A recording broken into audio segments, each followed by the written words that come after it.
Assalamualaikum warahmatullahi wabarakatuh. Nama saya Nur Iman Julia Zulaika binti Muhammad Rosli. Jadi, saya akan membentangkan tentang analisis bentuk kesalahan ejaan, kata dan ayat dalam penulisan karangan murid darjah 6. Baiklah, di sini saya tunjukkan contoh karangan murid darjah 6 yang saya telah analisis.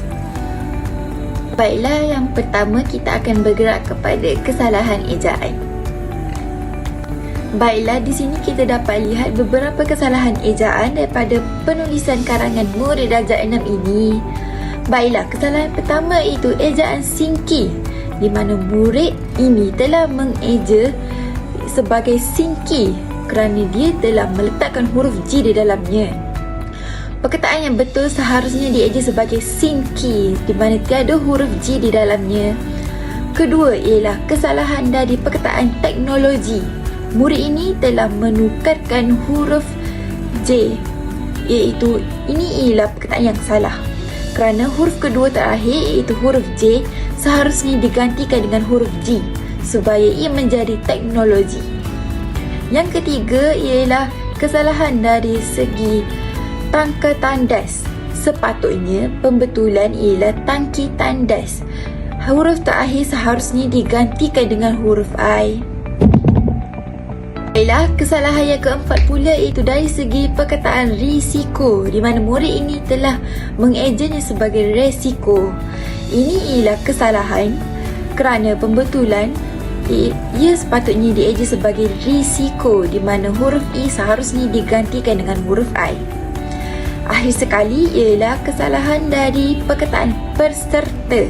Peserta tidak seharusnya mengadakan huruf R selepas perkataan PE. Ejaan peserta tidak mempunyai huruf R selepas huruf I yang pertama, dan ia seharusnya dieja sebagai peserta.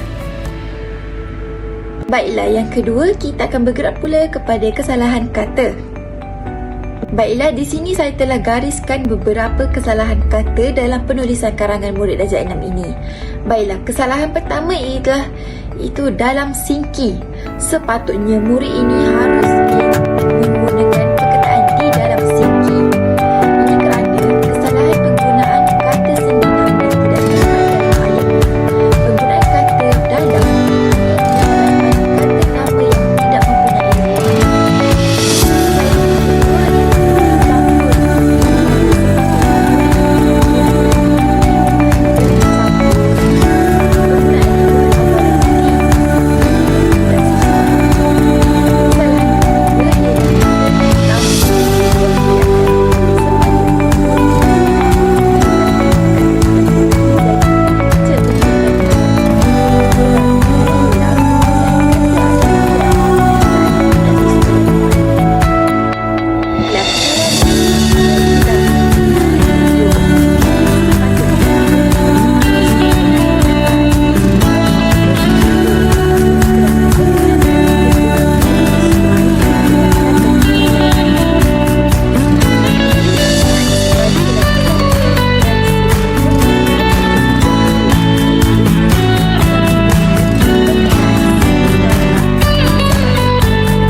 penyampaian ayat yang tidak jelas kerana tertinggal perkataan untuk menyokong ayat tersebut tentang apa.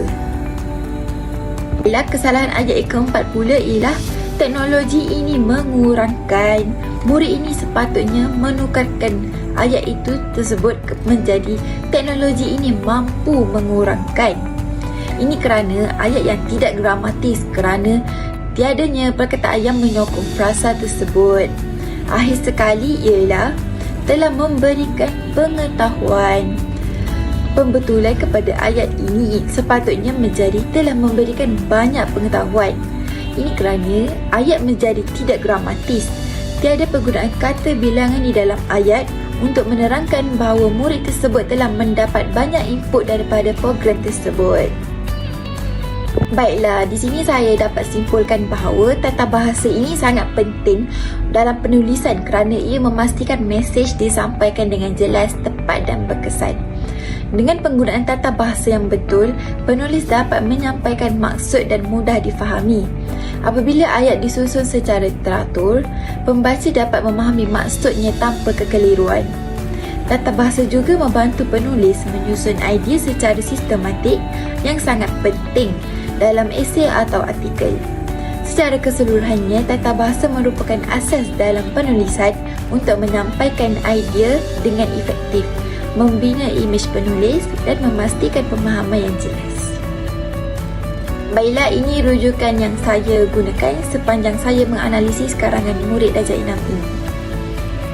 Sekian itu daripada saya sebagai Nur Imanjila Zulaika.